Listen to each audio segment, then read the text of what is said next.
Convidaria a Sandra Coimbra, então, para sentar na mesa junto com a gente, para substituir a nossa secretária, né?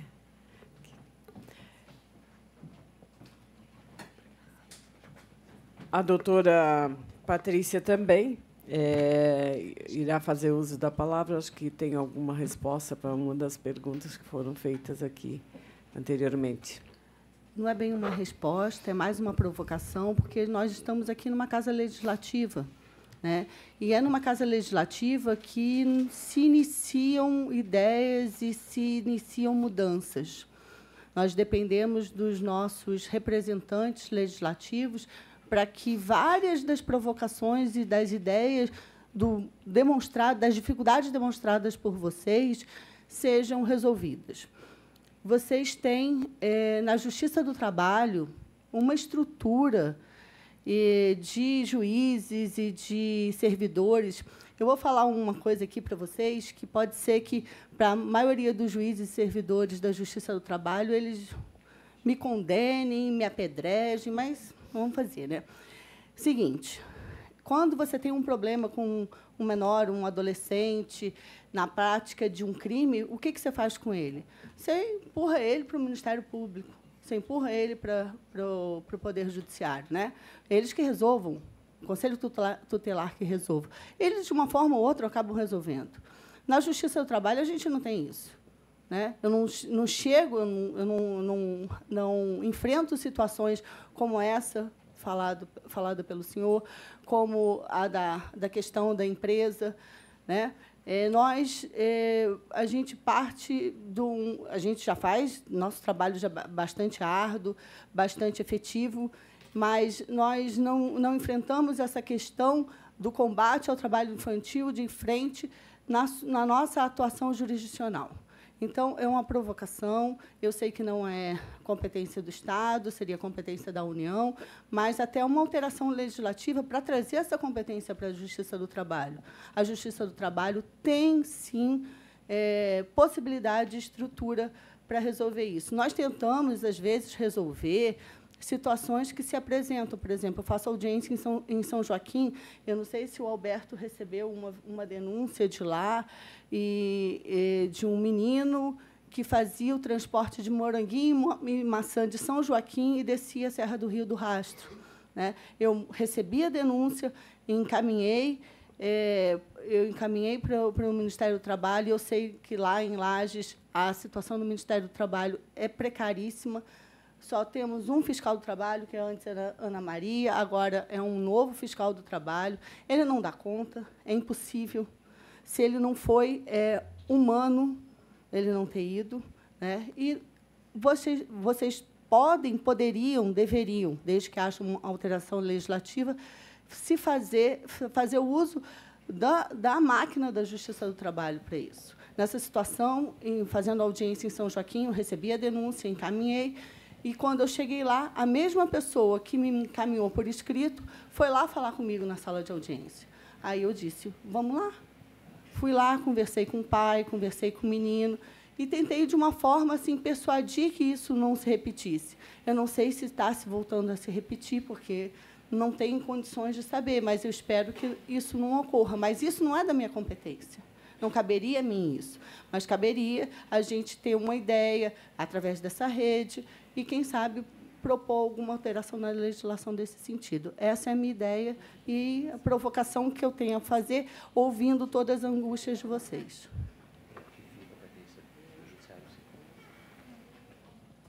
Sim, sim. Mariana. Bom, hoje eu venho representando o CEAS, né, o Conselho Estadual de Assistência Social, mas é impossível fazer esse descolamento da técnica que sou. Eu sou uma técnica da Secretaria Estadual de Assistência Social, atuo na proteção social básica. E a colocação que eu quero fazer, na verdade, é trazer para cá uma reflexão que normalmente fazemos com os municípios, né, em especial com os CRAS, alguns técnicos que estão lá nos CRAS, de quando se fala em rede, da dificuldade de articular redes para atender situações, por exemplo, como essa que você cita, né? de como que eu vou trabalhar e deixar meu filho em casa à tarde, né? Em que situações de vulnerabilidade eu estou expondo meus filhos, ou os técnicos colocam isso, né? De como fazer uma abordagem sem que, de fato, não se tenha essa rede com a saúde, com a educação, no próprio município bem articulada. Então, a reflexão que eu trago e que a gente traz normalmente com esses técnicos é que é o seguinte: a rede ela é feita de vários nós, né? A política pública no município, os atores das políticas públicas, eles são alguns desses nós. Sociedade civil, né? Tem uma grande potência dentro da articulação da rede. Então, a gente tem exemplos, assim, eu não vou contar o santo, mas exemplos de município aqui no estado, onde a sociedade, em alguma medida, junto com os conselhos, conseguiram, junto à gestão municipal, ampliar o atendimento das creches para o período noturno, para que as mães que trabalhavam em facções, né, pudessem continuar trabalhando no período noturno, porque também era um dinheirinho a mais, né? Quem sabe quem trabalha à noite ganha um pouco mais, né? Então, foi um tensionamento feito de todas as partes, né? Tanto do poder público, né? Junto com a política pública, os atores das políticas públicas, mas, de fato, a sociedade civil ela tem uma responsabilidade e uma potência muito grande. Uhum. Então, a articulação da rede é um desafio diário, né? Ela nunca está pronta, porque os atores vão mudando, os atores vão se fortalecendo, se enfraquecendo, os nós eles vão se modificando ao longo do tempo. Então, o fortalecimento da rede é um trabalho árduo, que exige, mas é um trabalho possível, né? E acho que a solução é essa, é fortalecer esses atores que fazem parte da rede nesse momento, dessa fotografia do município, porque pode ser que o ano que vem o gestor não esteja mais lá, a política mude, e aí os atores, de fato, vão ter que se mobilizar de outra forma, né? Para que essas crianças não estejam vulneráveis e para que a continuidade do desejo dos usuários seja cumprida, né? É só uma reflexão, talvez não seja uma solução. Obrigada, Mariana. Mais alguém? Eu gostaria de fazer um comentário antes de entrar para outras perguntas. Sim, fica à vontade.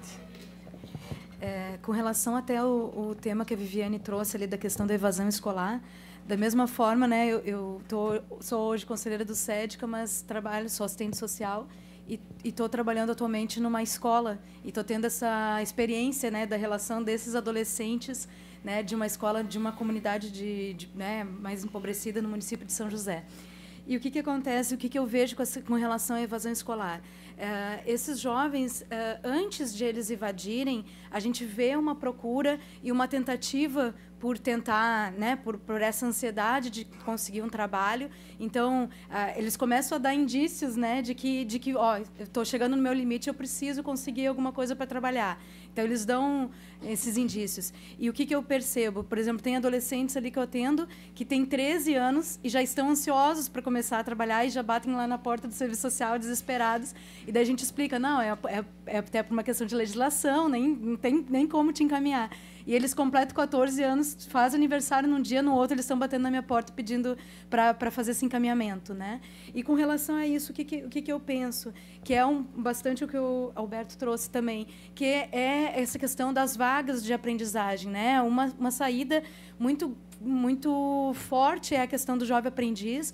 Eu digo, o ideal seria que fosse até mais velho, que não fosse tão pitoco, como eu digo, com 14 anos, né? São crianças praticamente ainda imaturos, até para uma experiência profissional, mas que a gente sabe que existe uma necessidade e acho que não só também uma questão só familiar, de ajudar na renda, mas sim uma questão de se incluir socialmente, onde o celular é importante, onde a gente vive numa sociedade realmente comercial, né? Então, existe uma questão deles também que quererem estar inseridos nesse meio e isso não... Né, as formas que eles vão encontrar é as formas que a gente vai ter para oferecer.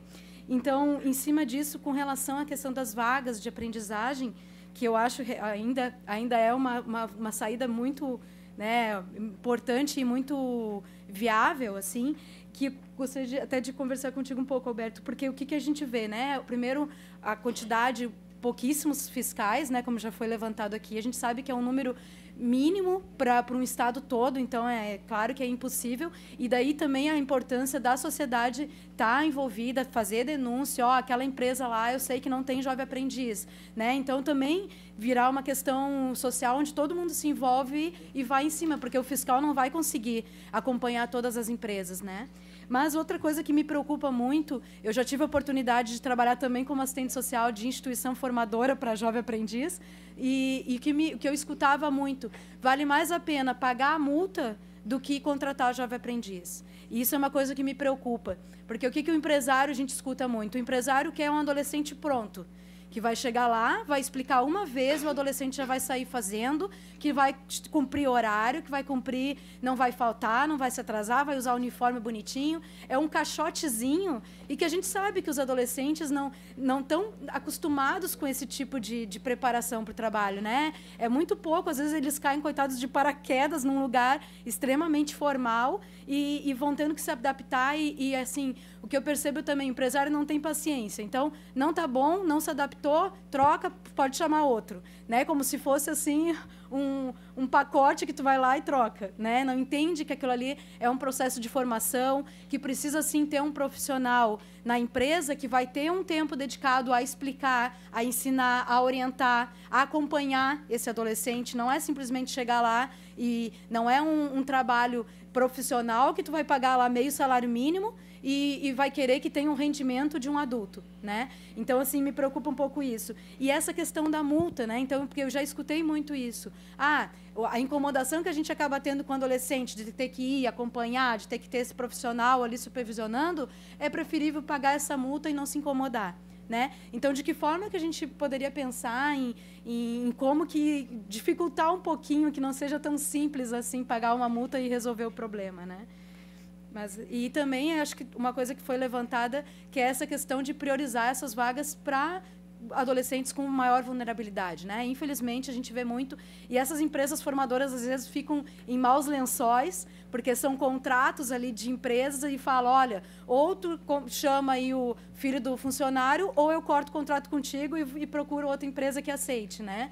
Então, é uma situação tem que ter muito jogo de cintura para não ficar num clima, né, ruim com a empresa, mas, ao mesmo tempo, tentar explicar que, quem sabe priorizar uma pessoa que realmente precise muito mais dessa renda, que, né, enfim, acho que são essas colocações que eu queria colocar.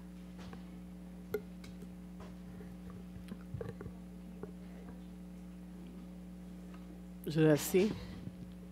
Bem rapidinho, tá, gente? A gente está aí na aprendizagem desde sempre falando e trabalhando aí principalmente na Grande Florianópolis e agora no Estado. Na fala da menina de Brusque, o que a gente percebe enquanto membro do FOCAP, enquanto também gestora na aprendizagem há muito tempo e até educadora?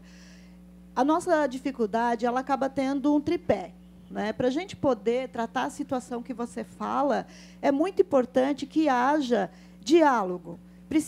É necessário que se tenha um diálogo entre a empresa, entre as instituições que trabalham com aprendizagem e também a própria sociedade em si, a escola, a educação, os serviços dentro da Secretaria de Assistência Social.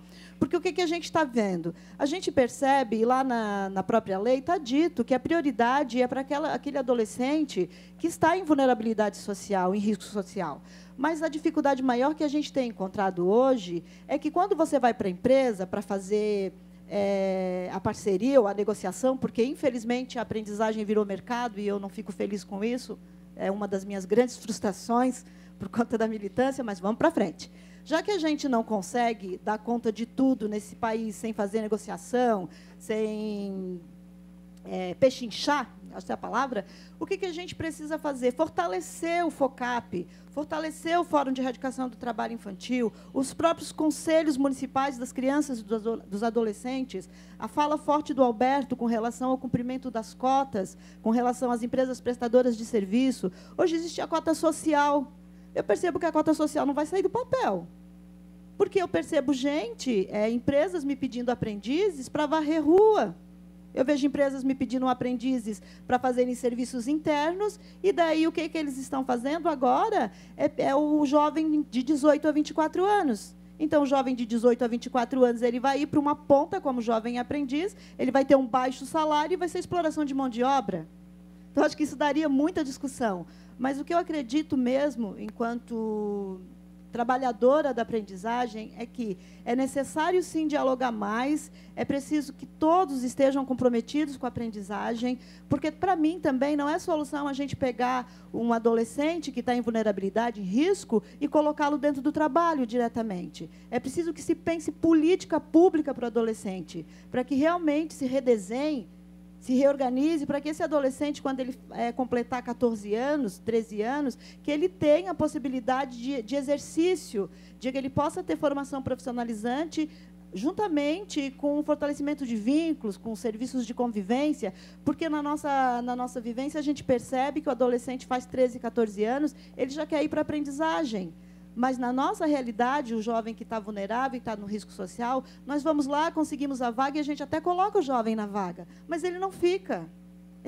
Então, é um contexto maior do que isso. Vou lá e vou negociar a vaga, eu consegui a vaga, consegui sensibilizar o empregador, e, de repente, esse jovem vem com uma bagagem de dificuldades e ele acaba não ficando. E daí eu acabo perdendo aquela parceria por conta que eu não dei conta.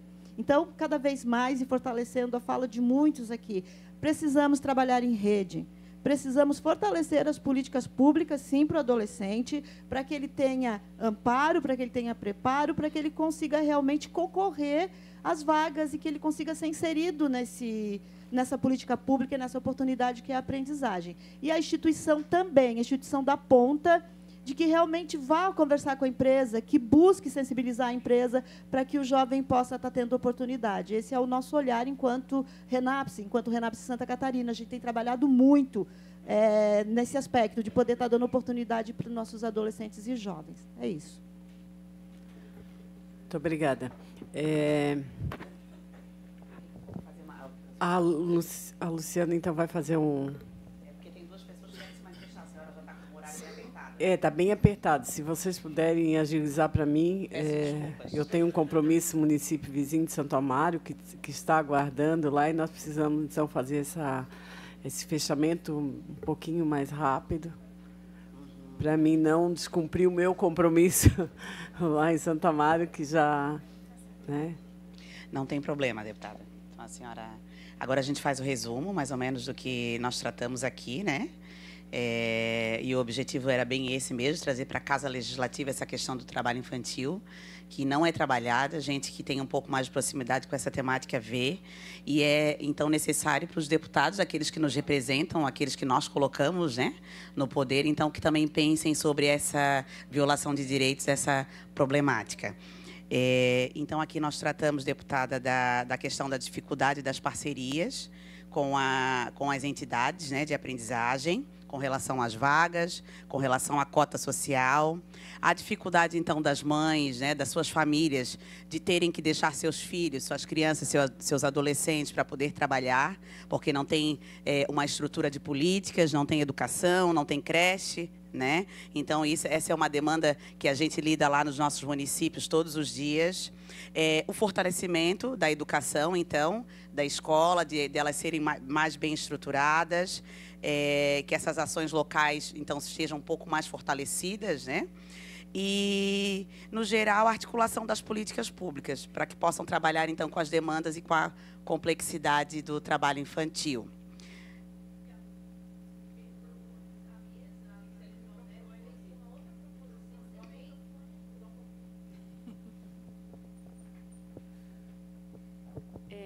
Um ponto de atenção, acho que cabe ao encaminhamento. O Alberto, na sua fala, trouxe um outro ponto específico para essa Casa Legislativa, quando falou em pensar em legislação própria para a contratação de empresas terceirizadas que também apresentem, dentro do seu rol de documentos necessários, a obrigatoriedade de cumprir a cota de aprendizagem, né? Acho que ele deixou isso bem claro e é um importante encaminhamento para essa Casa Legislativa.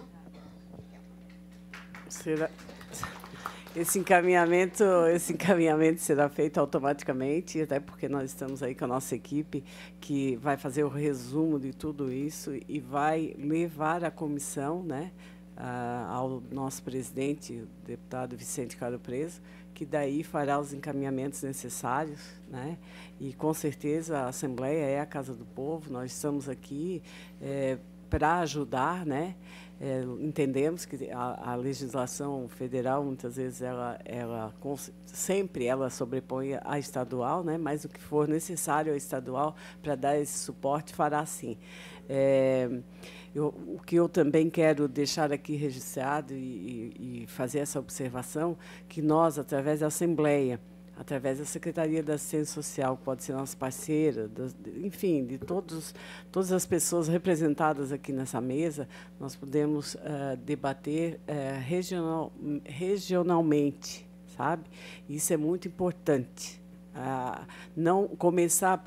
hoje começamos na Grande Florianópolis, aqui em Florianópolis, mas nós podemos fazer esse debate em outras regiões. E também a Assembleia Legislativa, através da Escola do Legislativo, né? Ela é parceira no sentido de divulgação, de folder, de cartazes, de cartilha, como a doutora Patrícia trouxe também. Enfim, eu acho que todas essas ações, somando juntas, a gente vai poder colaborar e ajudar, né?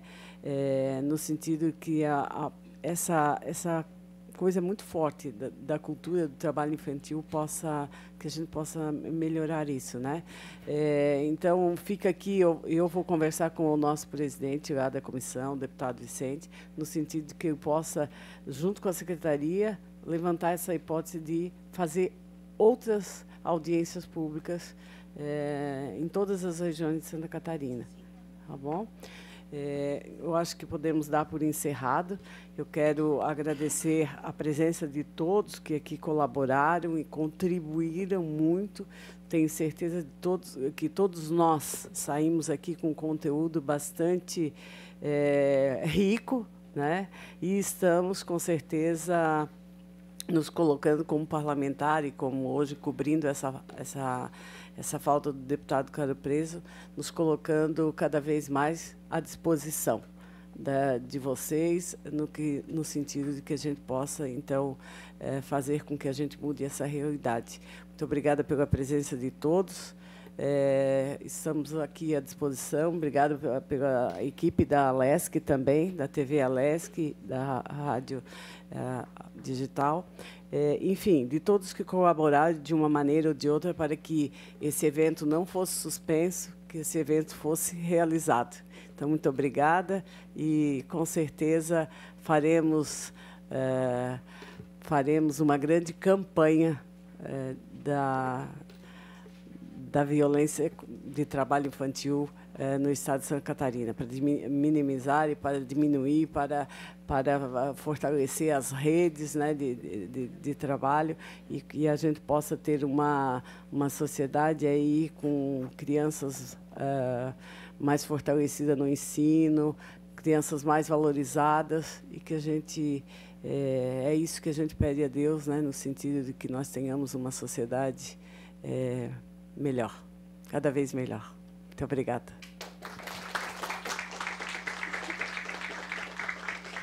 Nós que agradecemos também, só para complementar, né? Pedimos desculpas um pouco da correria, mas a gente preferiu manter. Enfim, foram 2 meses que a gente já vem preparando, tem toda, né, uma dedicação.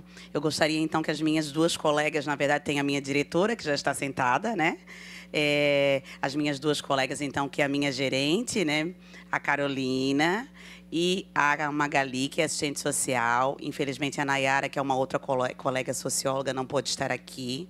Então, assim, eu estou na coordenação há 1 ano e um pouquinho, 1 ano e meio. Então, algumas pessoas aqui eu já conheço, fiz toda essa rede, né? Então, eu fazia questão, porque eu estou saindo do cargo agora, por uma opção minha, né? Não teve nenhum problema lá da secretaria, tive uma outra oportunidade, estou bem feliz. Então, eu gostaria de fechar com chave de ouro. Então, eu me esmerei muito para que a gente pudesse estar aqui nesse momento. Então, agradeço a todos aqueles que eu convidei com bastante carinho. A gente não lida só com carinho, a gente lida primeiro com direito, né? Mas a gente também coloca um pouquinho de amor naquilo que a gente faz. Obrigada mais uma vez a todos e vamos conversando, então, e vamos lá para os municípios para a gente trabalhar, né?